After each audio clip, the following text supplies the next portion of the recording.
کہ قربانی کی تاریخ کا آغاز حضرت آدم علیہ السلام سے ہوا۔ قرآن میں بابیل اور قابیل کے قصے میں اس قربانی کا تذکرہ ملتا ہے۔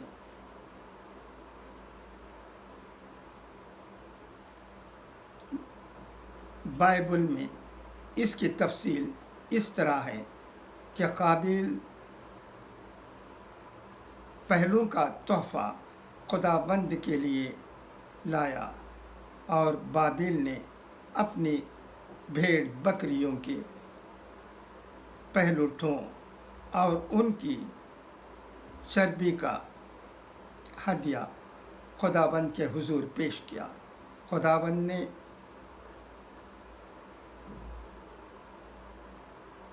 حابیل اور اس کے ہدیے کو قبول کر لیا، جبکہ قابیل کے ہدیے کو قبول نہ کیا۔ اس وقت قبولیت اور عدم قبولیت کا کیا طریقہ کار اختیار کیا گیا، اس حوالے سے کئی آراء پائی جاتی ہیں۔ تاہم سورہ آل عمران کی آیت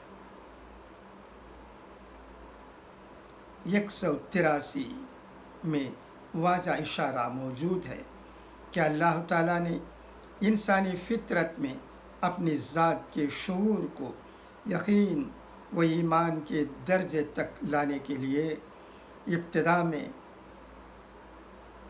نذر و قربانی کی قبولیت کا یہ طریقہ اختیار کیا کہ آسمان سے آگ آتی اور لوگوں کی طرف سے پیش کی گئی نذر و قربانی کو کھا جاتی۔ بہرحال حضرت ابراہیم علیہ السلام کے اس واقعے کے بعد قربانی کو ایک خاص اہمیت اور ہمگیری یوں حاصل ہوئی کہ حضور پاک صلی اللہ علیہ وسلم نے اسے سنت کا درجہ دے دیا۔ قرآن پاک اور دیگر سابقہ صحائف میں بھی یہ واقعہ بیان کیا گیا ہے کہ حضرت ابراہیم علیہ السلام نے جب اللہ کے حضور گڑ گڑا کر دعا کی تو اللہ نے انہیں تقریباً 90 برس کی عمر میں حضرت اسماعیل علیہ السلام کی صورت ایک بیٹا عطا کیا، جس کی انہوں نے بہت لاڈ و پیار سے پرورش کی، یہاں تک کہ حضرت اسماعیل اپنے والد حضرت ابراہیم کا ہاتھ بٹانے کے قابل ہو گئے۔ پیران سالی میں پہلے فرزند کی پیدائش سے اندازہ کیا جا سکتا ہے کہ یہ بیٹا کتنا عزیز ہوگا، مگر حقیقی مسلمان تو وہی ہے جسے اللہ کی رضا اور خوشنودی سے بڑھ کر دنیا کی کوئی چیز عزیز نہ ہو، حتیٰ کہ وہ جان تک کی بھی پرواہ نہ کرتا ہو۔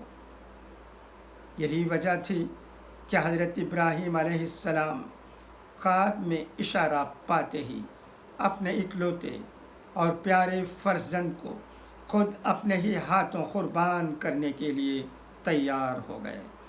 بیٹے کا حوصلہ پرکھنے کے لیے جب انہوں نے اپنا خواب سنایا تو حضرت اسماعیل نے اپنے تو اسے خواب نہیں بلکہ پروردگار کا حکم سمجھا اور کہا، آپ بے دریغ اللہ کے اس حکم کی تعمیل کریں، آپ مجھے ثابت قدم پائیں گے انشاءاللہ۔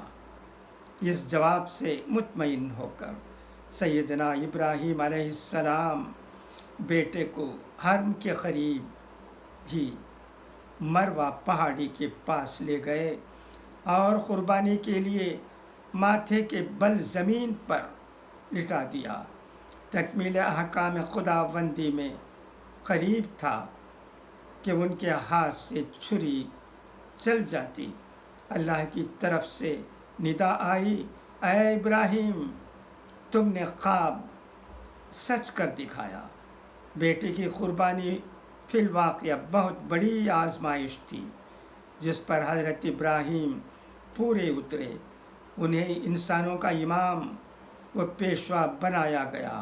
پھر اس واقعے کی یادگار کے طور پر ہر سال اس دن اس قربانی کی سنت ہمیشہ کے لیے قائم کر دی گئی۔ یہی قربانی ہے جس کا اہتمام ہم حج اور عید الاضحیٰ کے مواقع پر کرتے ہیں۔ قربانی کی اس یادگار کو منانے کا مقصد بھی یہی ہے کہ مسلمانوں کے اندر قربانی کی وہی حقیقی روح، ایمان کی کیفیت اور اپنے رب کے ساتھ محبت و وفاداری کا جذبہ پیدا ہو، جس کا عملی مظاہرہ حضرت ابراہیم کی پوری زندگی میں دیکھنے میں آتا ہے۔ اگر کوئی مسلمان اس شعور کے بغیر جانور قربان کرتا ہے تو وہ اس جانور کا ناحق خون بہاتا ہے، جس کی اللہ کو کوئی ضرورت نہیں۔ کہ قرآن پاک میں ارشاد ہے، اللہ کو ان جانوروں کا گوشت اور خون نہیں پہنچتا بلکہ تمہارا تقوی پہنچتا ہے۔ قرآن کریم میں قربانی کا حکم ان الفاظ میں بیان کیا گیا ہے۔ ہر امت کے لیے ہم نے قربانی کا ایک قاعدہ مقرر کر دیا ہے تاکہ اس امت کے لوگ ان جانوروں پر اللہ کا نام لیں جو اس نے انہیں بخشے ہیں۔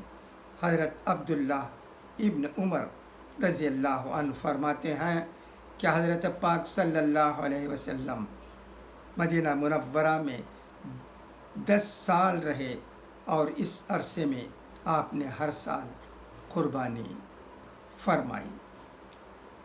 دین اسلام میں محض مسلمانوں کی مذہبی زندگی ہی نہیں، تمدنی و معاشرتی زندگی سے متعلق بھی احکامات دیے گئے ہیں اور کچھ آداب بھی مقرر فرما گئے ہیں۔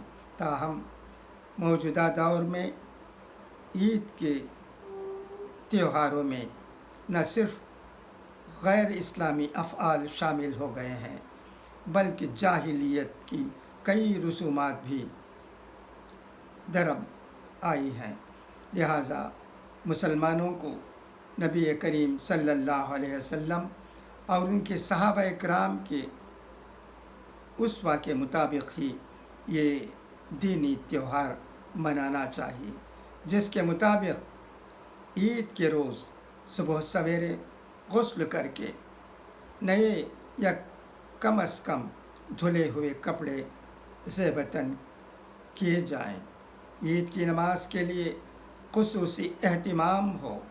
مسلمان عموماً بچوں کو عیدگاہ لے جاتے ہیں اور جہاں خواتین کی شرکت کا انتظام ہو وہاں خواتین بھی ساتھ جاتی ہیں، لیکن ان دنوں کورونا وائرس کے پھیلاؤ کے سبب بہتر ہوگا کہ بچوں اور خواتین کو ساتھ نہ لے جائیں۔ ہاں، البتہ نماز جمعے کی طرح عید کے خطبات بھی یقیناً ٹی وی نشریات کے ذریعے نشر ہوں گے تو بچے اور خواتین یہ خطابات ضرور سنیں تاکہ عید قربانی اور قربانی کے اصل مقصد و مفہوم سے آگاہ ہو سکیں۔ بلا شبہ عید الاضحیٰ مسلمانوں کے لیے خوشی کا تہوار ہے، جس میں سب ایک دوسرے سے ملاتے ہیں، لیکن اس سال سماجی فاصلہ برقرار رکھ کر ہی تمام اہم امور انجام دیے جائیں۔ امام مسجد اور دیگر نمازیوں سے مصافحہ اور معانقہ نہ کریں تو بہتر ہے۔ بلا شبہ عید کے دن باقاعدہ ملنا ملانا پیارے نبی صلی اللہ علیہ وسلم کا طریقہ ہے، لیکن موجودہ حالات میں احتیاط بھی ہمارے نبی صلی اللہ علیہ وسلم کا اسوہ ہے۔ البتہ عید مبارک یا بارک اللہ لکم کہہ سکتے ہیں۔ حضور سے روایات میں جو جواب کے یہ الفاظ نقل ہوئے ہیں، تقبل اللہ منا و من کا، حضور نے یہ ہدایت بھی فرمائی کہ عیدگاہ سے واپس آتے ہوئے ممکن ہو تو راستہ تبدیل کر لیں۔ قربانی کے جانور کی خریداری سے لے کر دیکھ بھال تک سماجی فاصلے کی برقراری آسان امر نہیں، تاہم کوشش کریں کہ احتیاط کے سارے تقاضے پورے ہوں۔ پھر گزشتہ کئی برسوں سے عید الاضحیٰ کے موقع پر جانوروں کی کھالوں میں پرورش پائے جانے والے ٹک وائرس کے پھیلنے کے اطلاعات بھی چند جگہ موصول ہو رہی ہیں، لہٰذا احتیاط کے پیش نظر کم سن بچوں کو جانوروں سے حد الامکان دور ہی رکھیں۔ نیز اس سال کوشش کریں کہ قربانی خود اپنے ہاتھوں سے کریں تاکہ کورونا وائرس پھیلنے کے امکانات کم سے کم ہوں۔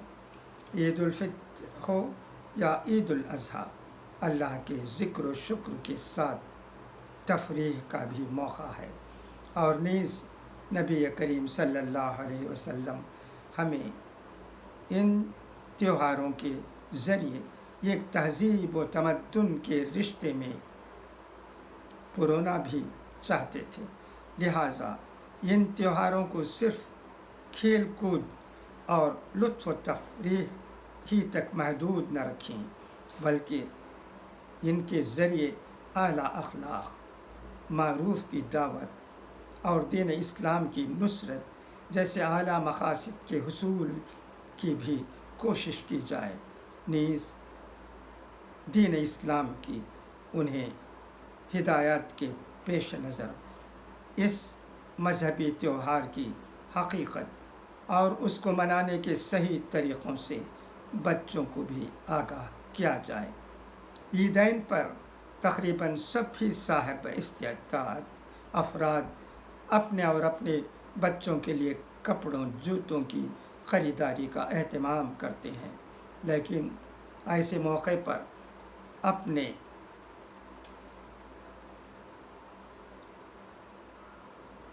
گرد و پیش موجود ان افراد کا بھی خیال رکھا جائے جو وسائل کی کمی کے باعث ان خوشیوں میں شریک نہیں ہو سکتے۔ نیز قربانی کے تمام تر مراحل، گوشت کی تقسیم، کھانوں کی تیاری، دعوتوں کے اہتمام وغیرہ میں ہر قدم تمام احتیاطی تدابیر پر لازماً عمل کریں کہ ایسا نہ ہو ہماری غفلت سے ہم خود یا ہمارا کوئی پیارا اس وبا کی لپیٹ میں آ جائے۔ قربانی کے حوالے سے بات کریں تو اس زمن میں حضور نبی اکرم صلی اللہ علیہ وسلم کی سنت کے مطابق قربانی سے قبل اپنے ناخن کاٹے جائیں اور ناہید بال کتروائے جائیں۔ قربانی کا وقت 10 ذوالحجہ کو نماز عید کی ادائیگی کے بعد شروع ہوتا ہے، جبکہ قربانی کے جانور سے متعلق تاکید فرمائی گئی کہ یہ جانور ہر قسم کے نقص سے پاک ہو۔ بکرا یا بکری کم از کم 1 سال، بیل یا گائے 2 سال، اونٹ اور اونٹنی کم از کم 5 سال، جبکہ بھیڑ اور مینڈیا 6 ماہ کا ہونا چاہیے۔ بکرے اور دمبے کی قربانی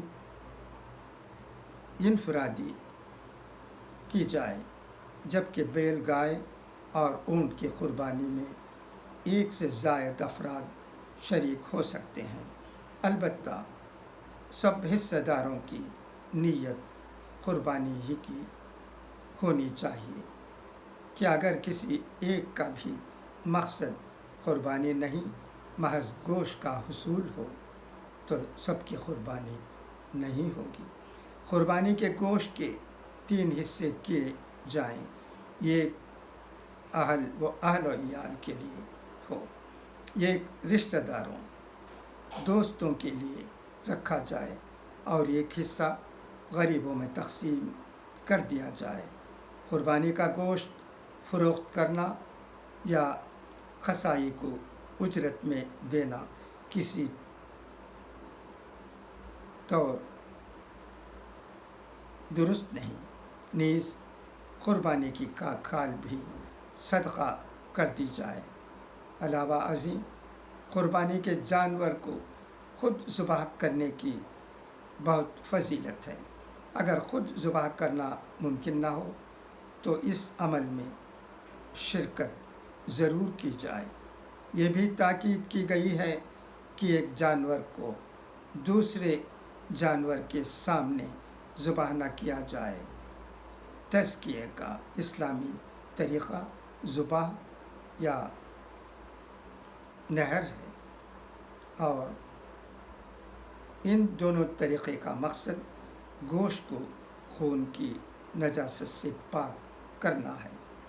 حلال جانور میں صرف بہتا ہوا خون ہی حرام ہے، یا وہ چند چیزیں مکروہات میں سے ہیں جن کو انسانی فطرت پسند نہیں کرتی۔ قربانی کے موقع پر عموماً جانوروں کی علائشین اور دیگر فضلات سڑکوں، گلی محلوں، چوراہوں اور نالیوں میں پھینک دیے جاتے ہیں، جو جراثیم کی افزائش اور خطرناک بیماریوں کا باعث بنتے ہیں۔ لہٰذا قربانی کے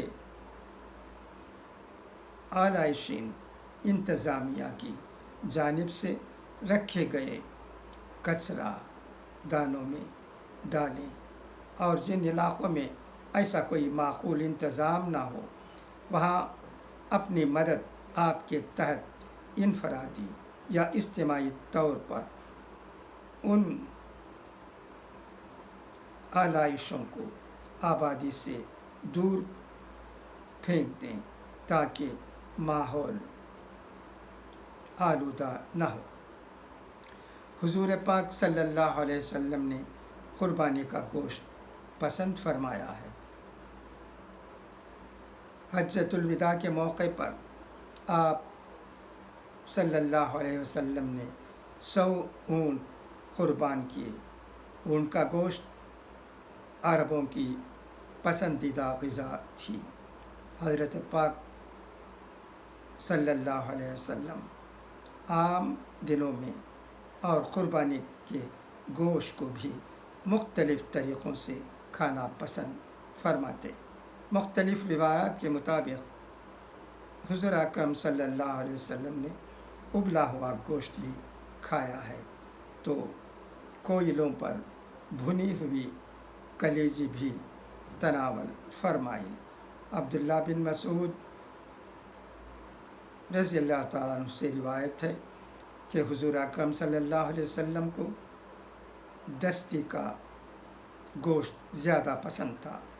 عربوں کی ایک خاص ڈش جو گوشت کو پانی میں ابال کر اور اس میں جو کا آٹا ملا کر بنائی جاتی ہے، اسے بھی حضور نے پسند فرمایا۔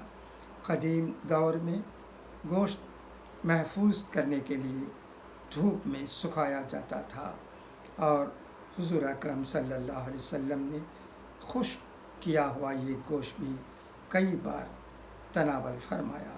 لہٰذا کوشش کریں کہ اس عید الاضحیٰ پر ان پکوانوں کو بھی دسترخوان کی زینت بنائیں جنہیں ہمارے پیارے حضور نبی کریم صلی اللہ علیہ وسلم نے پسند فرمایا ہے۔ دیکھا گیا ہے کہ جب دسترخوان پر گوشت کے لذیذ چٹپٹے پکوان چنے ہوں تو ہاتھ روکنا قدر مشکل ہو جاتا ہے، اور عید الاضحیٰ کے موقع پر کھانے میں یہی بے اعتدالی، غیر محتاط رویہ مختلف امراض کو دعوت دے دیتا ہے۔ لہٰذا کوشش کریں کہ اعتدال کا دامن ہاتھ سے نہ چھوڑیں، اور گوشت کے ساتھ سبزیوں پھلوں کا استعمال بھی لازماً کریں تاکہ توازن قائم رہے۔ پھر چونکہ عید قربان پر کھانے کا سلسلہ وقفے سے جاری رہتا ہے، تو خاص طور پر ذیابیطس، بلڈ پریشر اور معدے کے عوارض میں مبتلا مریض گوشت اور مرغن کھانوں کے استعمال میں خاص احتیاط برتیں۔ ذیابیطس کے مریض اگر گوشت کا زیادہ استعمال کر لیں اور طبیعت بہتر محسوس نہ ہو تو کچھ دیر کے لیے تیز رفتار سے چلیں تاکہ خون میں شکر کی مقدار معمول پر آ جائے۔ بلند فشار خون اور معدے کے السر کے مریض تلا ہوا گوشت کھانے کی بجائے کوئلوں پر بھون کر یا ابال کر کھائیں۔ نیز ہائی بلڈ پریشر کے مریض نمک کم سے کم استعمال کریں اور سلاد کا استعمال ضرور کریں، ساتھ کچھ آرام بھی کریں۔ ایسے تمام افراد جو پہلے سے کسی مرض کا شکار ہیں، اگر تمام احتیاطی تدابیر اختیار کرنے کے باوجود طبیعت بہتر محسوس نہ کریں تو اپنے معالج سے لازماً رجوع کریں۔ یہ مضمون یوں تو پرانا ہے مگر بہت اہم ہے، اس لیے میں نے اس مضمون کو آپ کے سامنے پڑھ کر سنانا مناسب سمجھا۔ یہ مضمون 26 جولائی 2020 کے جنگ سنڈے میگزین میں شائع ہوا ہے، اور اس کے مصنف ہیں جناب حامد فیاض۔ امید ہے کہ آپ کو یہ مضمون پسند آیا ہوگا۔ اس میں بہت سی باتیں بیان کی گئی ہیں جو ہمیں یاد رکھنے، دوسروں کو سنانے اور حضور اکرم صلی اللہ علیہ وسلم کے ہدایات کے مطابق عمل کرنے کی ضرورت ہے۔ اللہ کرے کہ ہم میں حضور کی باتوں پر عمل کرنے کی توفیق اللہ عطا کرے۔ خدا حافظ، فی امان اللہ۔